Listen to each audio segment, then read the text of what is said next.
मैं पवन कुमार शर्मा, आपका प्यारा दोस्त, अपने YouTube चैनल पवन लव गॉड के माध्यम से आत्मा परमात्मा के बारे में बात करना चाहता हूँ।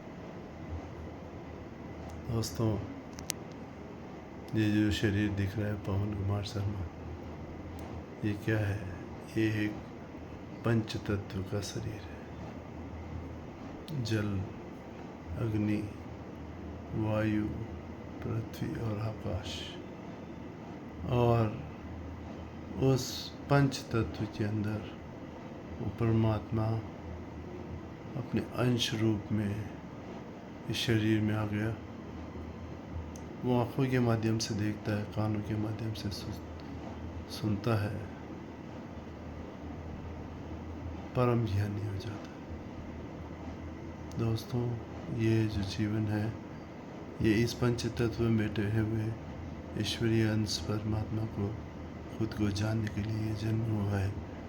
और इस जन्म का अंदर जो भी कमाया गया है, लाखों करोड़ों रुपया, यही रह जाएगा। लेकिन इस जन्म में अगर आपने आत्मा जान ली तो आप जन्म और मृत्यु के चक्र से मुक्त हो जाएंगे और परमानंद के अंदर स्थापित हो जाएंगे। तो दोस्तों, मैं यही कहना चाहता हूँ, जीवन के अंदर सदा ही सकारात्मक रहें, पॉजिटिव रहें और वर्तमान के पल में जाग जाएं। वर्तमान के पल में जो जाग जाता है वही व्यक्ति सच्चा ज्ञानी होता है। और ये वह व्यक्ति बिना किसी पूर्वाग्रह के चीज़ों को देख पाता है और उस सत्य को देख पाता है कि जो कि सत्य है। यही मैं आपसे कहना चाहता हूँ। जिसकी भी चीज़ आप देखना चाहते हैं उसका अध्ययन करें, उसको देखें, उसके बाद निर्णय लें। किसी के भी बारे में ये नहीं सोचे कि ये अच्छा है, ये बुरा है। दुनिया के अंदर सभी व्यक्ति अच्छे हैं। अगर आप अच्छे हो तो सारी दुनिया अच्छी है। और आप सबका भला करते हो, आप सबकी सेवा करते हो, आप सबकी मदद करते हो, तो वापस जो आप करते हो वही लौट करके वापस आता है। आपने पुण्य किया तो 1000 पुण्य होकर के आएंगे और आपने पाप किया तो 1000 पाप होकर आएंगे। जीवन में ये जान लो दोस्तों कि यहाँ का धन यही रह जाना है और हमें केवल स्वयं को जानने के लिए ही परमात्मा ने इस धरती पे भेजा है। और स्वयं को जाने बिना इस जीवन का कोई मतलब नहीं है। और इस जीवन में जो परमात्मा शब्द है, जो सर्वव्यापी ईश्वरी सत्ता है, वो सभी तरफ है, मेरे अंदर भी है और जो मेरे चारों ओर जो ब्रह्मांड है, इस दुनिया है, भीलवाड़ा है, ये सारा है। तो दोस्तों, मैं ये कहना चाहता हूँ कि सारी तरफ परमात्मा है। आपके अंदर भी परमात्मा है और आपको जो इस आँखों के माध्यम से दिख रहा है वो भी परमात्मा है।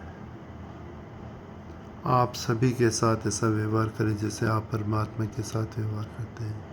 नहा धो के आते हैं, सुंदर वस्त्र पहनते हैं, भगवान की अगरबत्ती करते हैं, दिया जलाते हैं और फिर अच्छी अच्छी चीज़ें उनको खिलाते हैं। तो ऐसे ही अपने जो ये जीवन में मनुष्य ने, परमात्मा ने जो हमें ये कर दिया है पंचभूतों का, उसके अंदर अच्छी अच्छी चीज़ें डालें, अच्छे विचार करें, अच्छे सत्कार्य करें, लोगों का भला करें और स्वयं को जानें। उसके 2 विधियाँ हैं। एक विधि है प्रेम और एक विधि है ध्यान।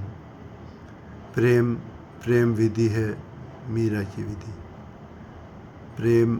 मीरा भगवान कृष्ण को पति मानती है और उन्हीं के प्रेम में चाहे उनकी शादी कर दी, चाहे उनको जहर दे दिया, लेकिन वो भगवान श्री कृष्ण को अपने साथ ही हमेशा महसूस करती थी और उन्हीं की भक्ति में लीन रहती थी, इसलिए वो उन्हीं के धाम को प्राप्त हो गई। तो ये है प्रेम। हम सभी के साथ अच्छा व्यवहार करें, लोगों का भला करें, लोगों का हमेशा हम ऐसे कर्म करें जिससे लोग हमसे खुश हों। कोई भी व्यक्ति हमारे कारण से दुखी नहीं हो, इस चीज़ का आपको हमेशा ध्यान रखना दोस्तों। और सबसे बड़ा जो धन है वो है परमात्मा का धन, जो परमात्मा दृष्टा रूप से हमारे शरीर में बैठा हुआ है। आंखें देख रही है, लेकिन वो देखने वाला परमात्मा है। वो जब चला जाता है तो ये आंखें यूं की यूं ही रह जाती है, लेकिन वो देख नहीं पाती, क्योंकि जो देखने वाला परमात्मा है वो चला गया। तो जो परमात्मा इस शरीर में, पंचभूत के शरीर में कैसे आ गया और कैसे चला गया और वो क्या परमात्मा है, जो कि हमारे इसी शरीर के अंदर है, शरीर से बाहर नहीं है। उसको हमें अपनी आँखों के माध्यम से, मुंह के, कान, सब इंद्रियों के माध्यम से अपन उसको बंद कर दें और अपनी जो चेतना है जो आँखों के माध्यम से बाहर जा रही थी, वो चेतना अपने स्वयं की तरफ मुड़ जाती है और बाहर देखते हैं तो बाहर की चीज़ों का ध्यान होता है। वैसे ही जो स्वयं को देखते हैं तो स्वयं का ज्ञान होता है, उस साक्षात परमात्मा, उस दृष्टा का ज्ञान होता है, जो इस शरीर के अंदर केवल 60, 70, 80, 100 साल के लिए विजिट करने आया है। यही सबसे बड़ा और अंतिम सत्य है। सभी के अंदर अगर हम परमात्मा समझेंगे तो हम किसी के साथ चोरी नहीं कर सकते, झूठ नहीं बोल सकते, निंदा नहीं कर सकते और सदा ही सेवा और परोपकार की भावना रखेंगे। थैंक यू वेरी मच दोस्तों। मेरा यूट्यूब चैनल को प्लीज़ लाइक करें, शेयर करें, सब्सक्राइब करें। Thank you very much.